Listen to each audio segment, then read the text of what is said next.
தலையில வச்சு மிதிக்கணும்னு சொல்றோம், மேல தலை மேல மிதிச்சு நம்ம மேல போகணும். எல்லாருக்கும் வணக்கம். சிகரெட் பிடிச்சா கேன்சர் வரும்னு நம்ம எல்லாருக்குமே தெரியும். ஆனா சிகரெட் பிடிச்சி சினிமால பெரிய வாய்ப்பு வாங்குறது நம்ம சூப்பர் ஸ்டார் மட்டும்தான்.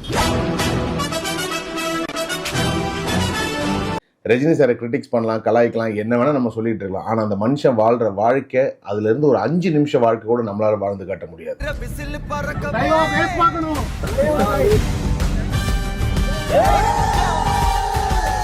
ரஜினி சார் மாதிரி நாளைக்கு யார் வேணா லைஃப்ல அச்சீவ் பண்ணலாம், அது பெரிய விஷயம் கிடையாது. ஆனா கடந்த 50 வருஷமா சூப்பர் ஸ்டார்ன்ற ஒரு பட்டத்தை அப்படியே புடிச்சு வச்சிருக்காரு பாருங்க, அந்த மாதிரி யாராலையுமே செய்ய முடியாது.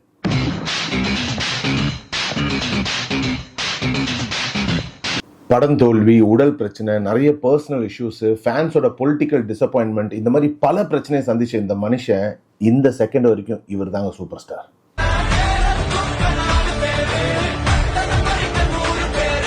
இன்னைக்கு ரஜினி சாரோட பர்த்டே. இந்த வருஷம் மட்டும் இல்ல, 100வது வயசுல அவர் தான் சூப்பர் ஸ்டார் சொல்லி இந்த மொத்தம் இந்தியாவே கொண்டாடணும்னு தான் என்னோட ஆசை. என் சார்பாகவும் என்னோட டீம் சார்பாகவும் அவருக்கு இனிய பிறந்த நாள் நல்வாழ்த்துக்கள். பாய்.